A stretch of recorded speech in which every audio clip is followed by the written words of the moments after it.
Professor Richard Sinclair roars, forcing Malik Jenkins, a black single dad, with a mop, to solve an unsolved math problem to keep his night job. Inside the warm Einstein room at 5:30 p.m. on a rainy evening, 45 students hold their breath, watching this cruel display of power. Malik stands there with broad shoulders and deep, patient eyes, only wanting peace to raise his 7-year-old daughter, Jasmine. But Sinclair's pride has just unlocked the true genius inside this quiet working man. With his secret math notebook in hand, will Malik dare to use the chalk and expose the famous professor's biggest mistake? Just 3 hours before that moment, Malik was pushing his cleaning cart through a quiet hallway at Everett University. Rain tapped the tall windows in a steady, soft rhythm.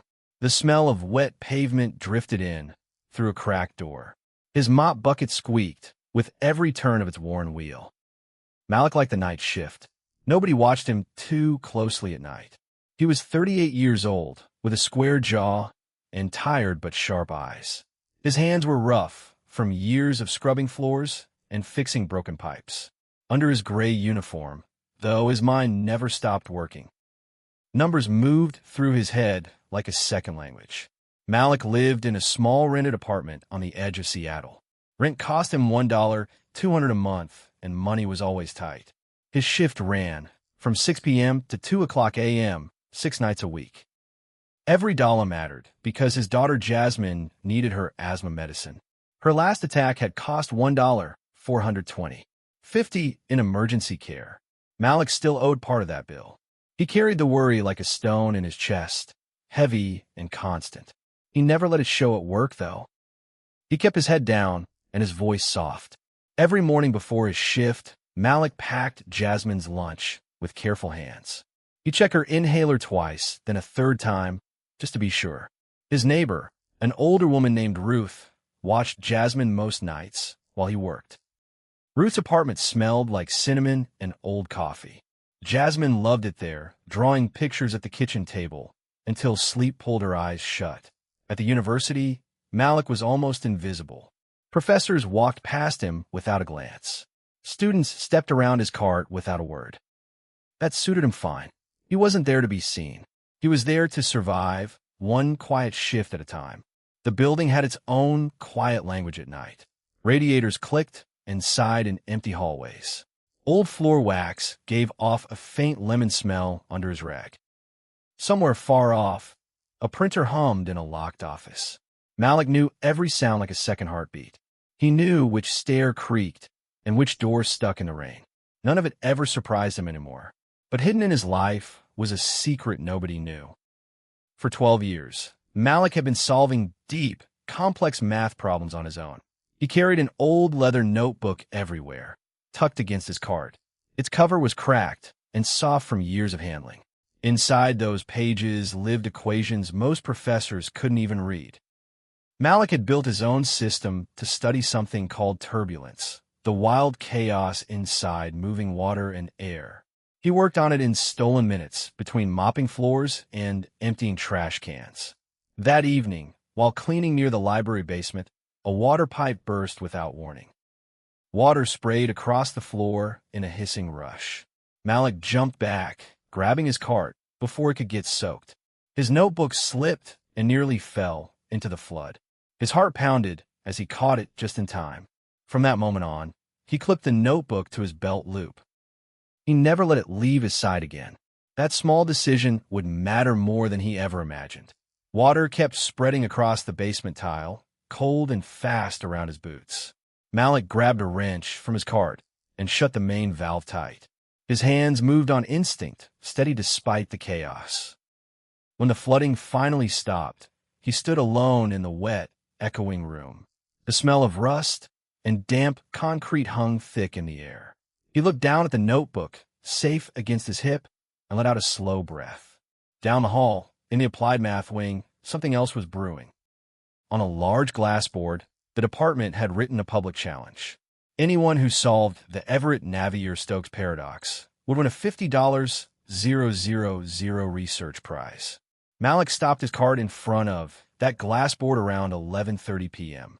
He read the equation once, then twice. His stomach tightened. A tiny mistake sat buried in the third line of the setup. Because of it, the whole problem had no real solution. $50,000. That number sat heavy in Malik's mind. It was almost exactly what Jasmine's neck surgery would cost, the one that could finally fix her damaged lungs for good. He stared at the glass, frozen, doing silent math in his head. He didn't notice how long he stood there. A security camera above the hallway caught every second of it. Somewhere in a small office, a guard squinted at his monitor, watching a janitor stare at a famous math problem like he understood it completely. That night, walking home through the rain, Malik thought about his father. His dad had been a brilliant mechanic, a black man with brilliant hands and a sharper mind. Years ago, a white business partner had stolen his engine design and patented it under his own name. His father died poor and forgotten, his invention making other men rich. Malik had made a quiet promise after that funeral. He would never hand his ideas to people who saw him as less than human. Never again would a Jenkins be robbed like that. So Malik buried his gift deeper than any professor could reach. He told himself the risk wasn't worth it. Better to stay invisible and safe than to be seen and used. But safety didn't pay Jasmine's medical bills. The next evening, his supervisor Marcus pulled him aside near the supply closet. Marcus was a stocky man with tired eyes and a soft heart, though he rarely showed it. "Stay away from that math board," he warned, voice low and serious. "They're watching for gawkers near the honors hallway," Marcus added. "One more report, and you're out. No final paycheck, either." That check was worth $650, money Malik desperately needed. He nodded and said nothing, swallowing the sting of unfairness. Marcus softened his voice, glancing down the empty hall. "I'm not trying to be hard on you," he said. "I just can't lose another good man to a paperwork mistake." Malik understood. Marcus had seen it happen before, good workers gone, over small, careless moments. He thanked Marcus quietly and pushed his cart toward the next hallway, the glass board glowing faintly behind him in the dark. 2 days later, fate pulled Malik into a hallway he usually avoided. A woman in a gray wool coat dropped a thick folder near the main lobby doors. Papers scattered across the polished floor like startled birds. Malik set down his mop and knelt to help her gather them. Her name was Dr. Celeste Dupree, a visiting researcher from the Princeton Institute for Advanced Study. She thanked him quickly, barely looking up, lost in her own frustration. Without thinking, Malik stacked the pages in a strange but perfect order. He arranged them by the logical flow of her equations, not by page number. Celeste paused, staring at the stack. Something about the order felt oddly, impossibly correct. "How did you?" she started, but Malik was already standing, already retreating. "Just seemed neater that way," he mumbled, eyes down. He pushed his cart away before she could ask another question, his pulse quick beneath his calm face. Celeste frowned at her folder for a long moment. Later that night, she found a small scrap of paper tucked between 2 pages.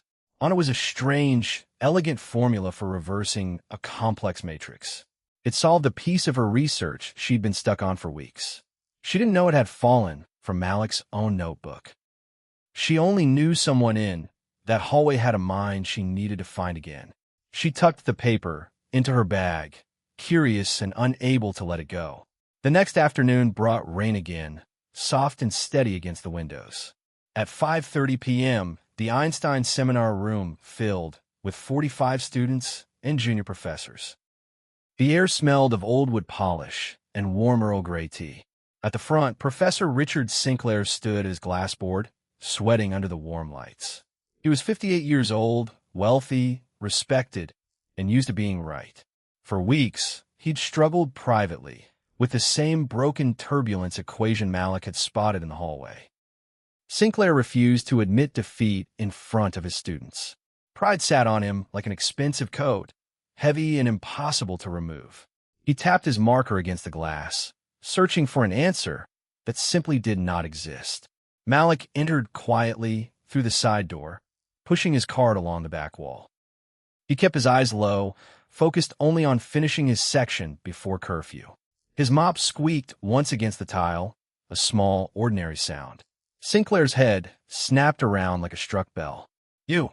he barked, voice sharp enough to cut the warm air. "Do you have any idea how much noise costs a man his concentration?" The room went silent, 45 faces turning toward Malik. "Sorry, Professor," Malik said softly, gripping his mop handle. His jaw tightened, but his voice stayed calm and even. Sinclair stepped closer, eyes narrowing with a cruel, familiar hunger. He smelled a chance to perform for his audience.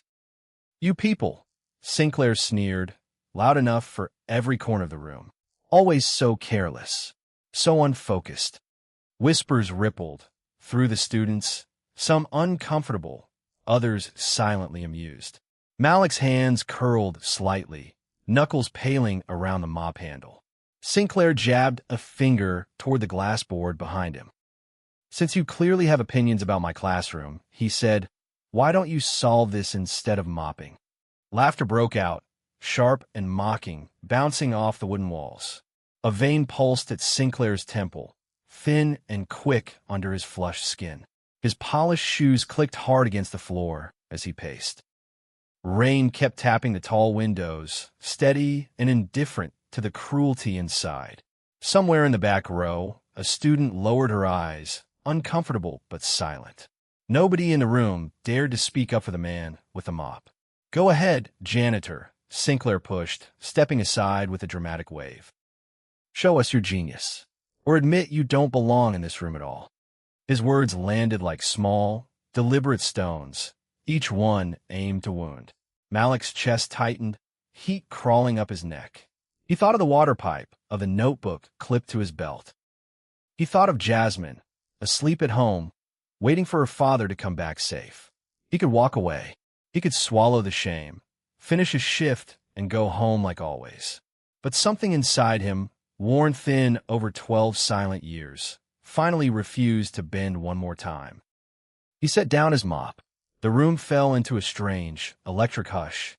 Chairs creaked as students leaned forward, phones sliding out of pockets. Sinclair's smirk faltered for half a second, though he quickly masked it with folded arms and raised eyebrows. Malik walked toward the glass board, footsteps steady despite the fear pounding in his chest. He reached for the blue marker on the tray.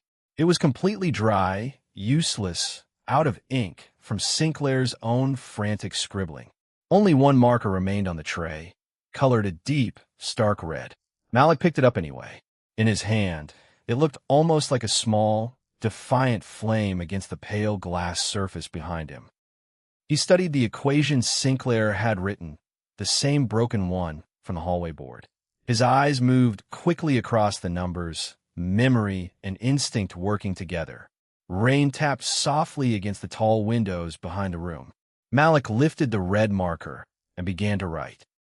His letters were small, careful, and completely unlike a nervous man's handwriting. The chalk squeak of glass marker filled the silent room like a slow, deliberate heartbeat. By the third line, he made his first bold move. He crossed out Sinclair's original constant, the number 1. 082, and replaced it with 1. 028, a tiny change, an enormous difference. The whole equation shifted beneath his hand. The air smelled faintly of chalk dust and rain-soaked wool coats. A radiator ticked once in the silence, then went still. Malik's pulse thudded in his ears, loud and steady. He did not look at the crowd behind him. He only looked at the numbers, the way he always had, alone. Sinclair's face drained pale, then flushed a deep, angry red. "Stop that," he snapped, stepping forward with sudden urgency. "You're vandalizing university property." His voice cracked slightly, betraying something closer to panic than authority. Before he could grab the marker, Celeste Dupree stood up from her seat near the back.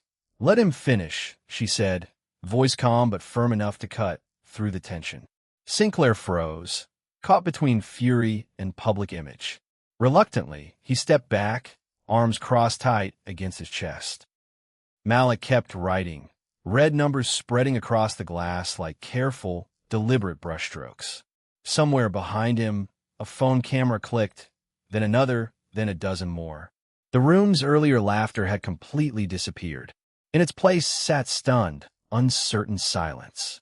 Even the campus radiator seemed to hum quieter, as if the whole building leaned in to watch. Nobody dared to whisper anymore. Malik moved into deeper territory now, past the broken setup, into something entirely new. He began sketching a nonlinear system, one built from 12 years of quiet, stolen hours. The equations flowed from a place inside him rarely touched. A graduate student near the front gasped softly, covering her mouth with one hand. "That structure," she whispered to her neighbor. "I've never seen it in any textbook." Heads turned, phones angled higher, capturing every red line. Sinclair's eyes locked onto the board with a different kind of fear now. Something about the handwriting felt disturbingly familiar. His mind raced backward, 2 years, to a rejected paper crossing his old editor's desk. He remembered dismissing it instantly back then, calling the unnamed author unqualified and amateur. Later, quietly, he had borrowed pieces of that very idea for his own federal grant proposal, worth nearly $2 million. His hands trembled now, cold sweat forming along his collar. If this janitor really was that anonymous author, his entire reputation stood one careless mistake away from collapse. His throat felt suddenly painfully dry. Desperate, Sinclair reached sideways toward a small panel near the wall. His fingers found the automatic board eraser switch, hidden behind a cabinet door. If he triggered it now, all of Malik's proof would vanish instantly. But Celeste moved faster. She raised her phone and captured the entire board in one careful photograph. "Don't you dare," she said quietly, eyes locked on Sinclair like a warning shot fired across silent water. Sinclair's hand froze over the switch, fingers curling back slowly. He glanced around the room, realizing every student now watched him instead of Malik. Their faces held something new: suspicion, curiosity, and quiet, gathering doubt. Malik finished his final line with a small, sharp stroke of red. The equation balanced perfectly, elegant, and complete. He set the marker down gently, stepping back from the board, without a single triumphant word. For 3 full seconds, nobody moved. Then applause broke out, hesitant at first, then rolling like sudden thunder through the room. Sinclair stood frozen, mouth open, 45 witnesses now staring straight through his crumbling authority. He would not go down quietly, though. Rage flooded his face, replacing shock with something colder and more dangerous. "Security!" he shouted suddenly, voice cracking with desperation. "This man broke into my private office and stole research materials." The accusation landed like a slap across the stunned room. 2 campus guards rushed in moments later, radios crackling against their shoulders. Malik barely had time to react before cold metal closed around his wrists.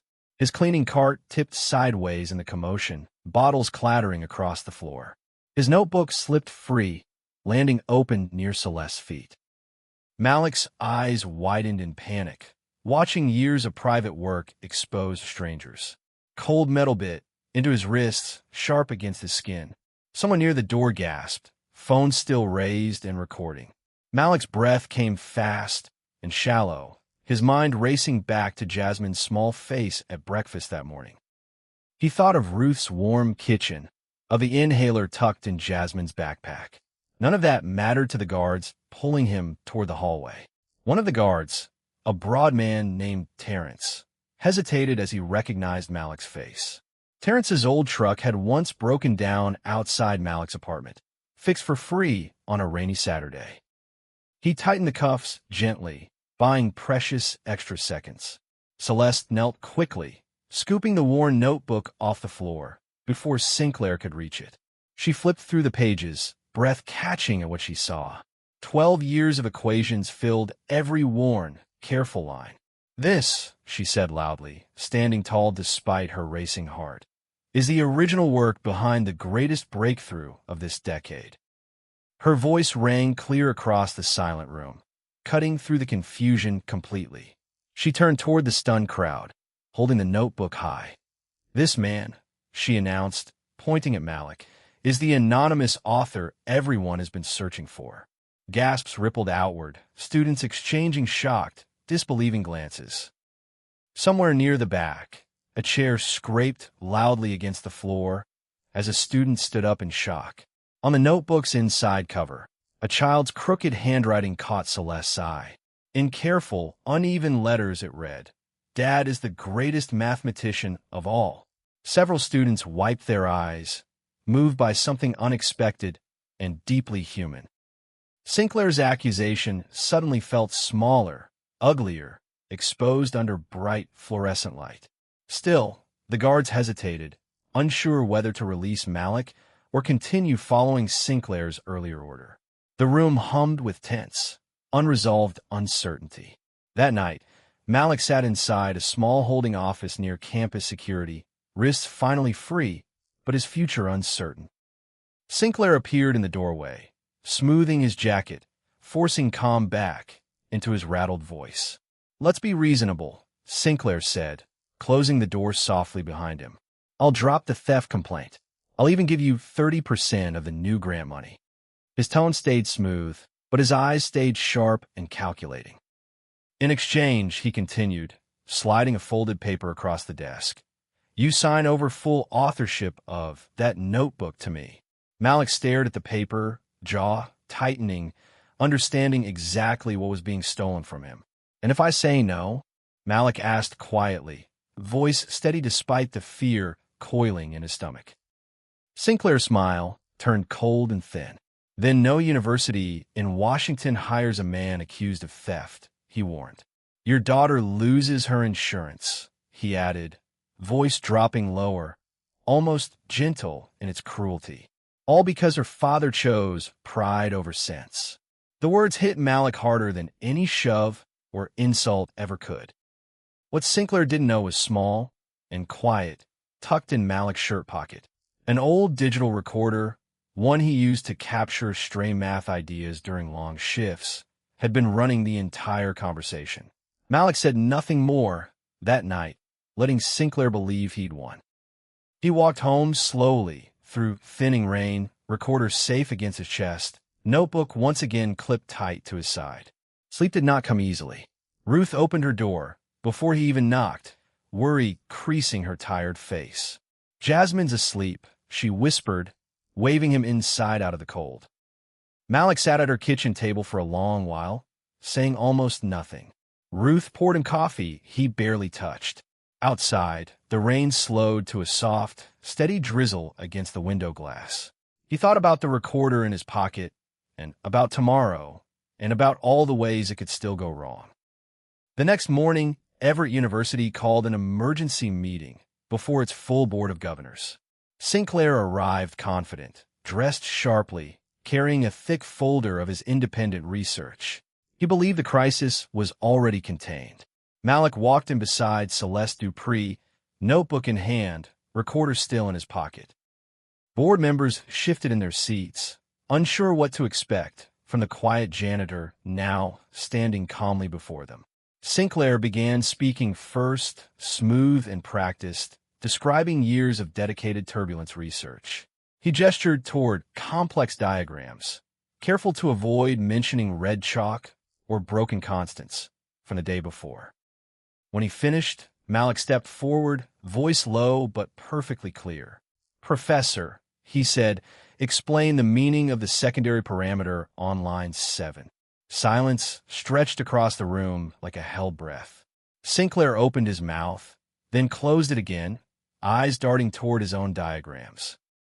He had copied that section without truly understanding its purpose. His confidence cracked visibly under the board's watching eyes. Celeste stepped in then, holding up a printed page. "This is the IP address," she said, "attached to the original paper submitted 2 years ago." She paused, letting the number settle across the silent room. "It matches the basement computer," she continued, "the one assigned to campus custodial staff."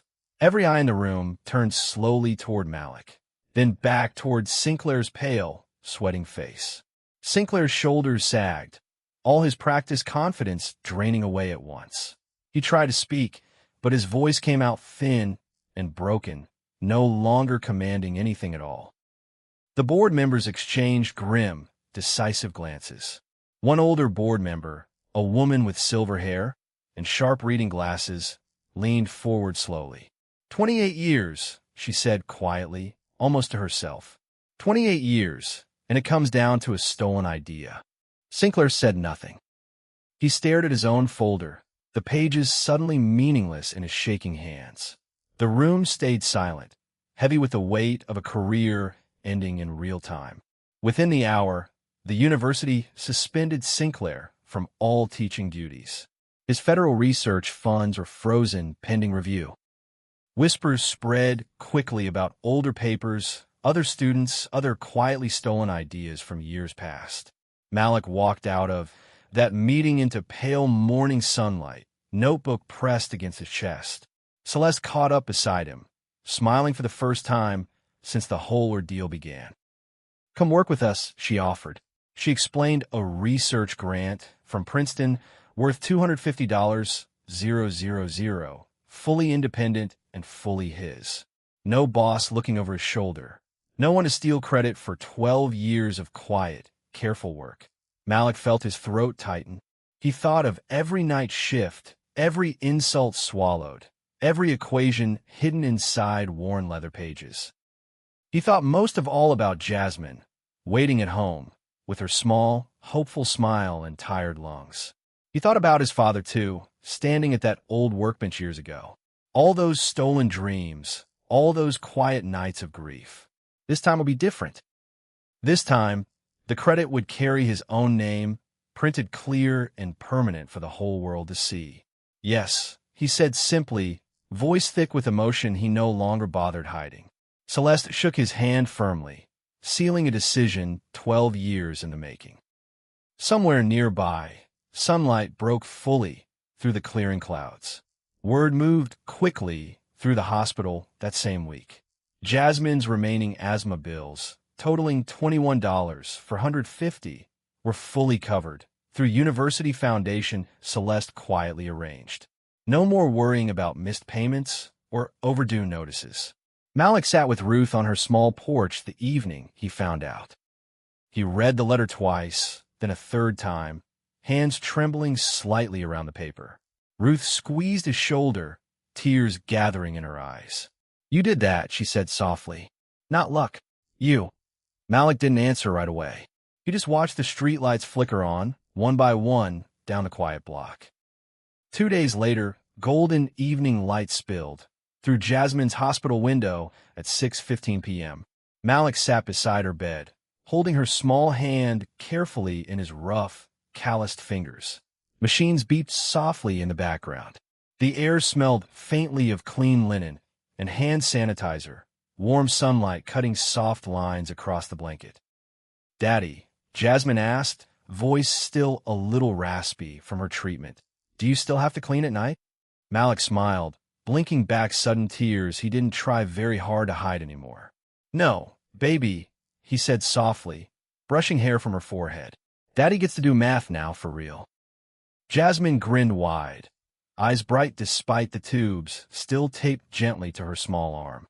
He pulled a brand new leather notebook from his bag, a gift from Celeste for this new chapter. He opened the first page slowly, marker ready but strangely still. No equation came to mind first. Instead, he drew two simple figures standing beneath tall stone buildings bathed in warm, imagined sunlight. A father and daughter, hand in hand, walking towards something bright, and finally, fully theirs. Jasmine laughed, delighted. Outside the window, rain had finally stopped falling over Seattle. Somewhere across campus, an empty glass board still held faint red marks, slowly fading beneath the fluorescent lights. Nobody erased them for many days. Students walking past would slow down and stare at those faint red lines. Some took photos, others just stood quietly, remembering the night everything changed. A janitor's cart still rolled through those halls each evening, though a different man pushed it now. Malik's old route belonged to someone else, and that felt right to him. Some doors were meant to close, so new ones could open.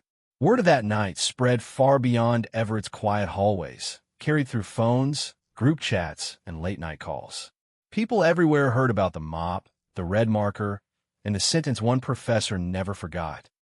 They heard about a quiet man who refused to disappear, even after 12 years of staying silent. They heard about a worn notebook, a child's crooked handwriting, and a promise finally, fully kept.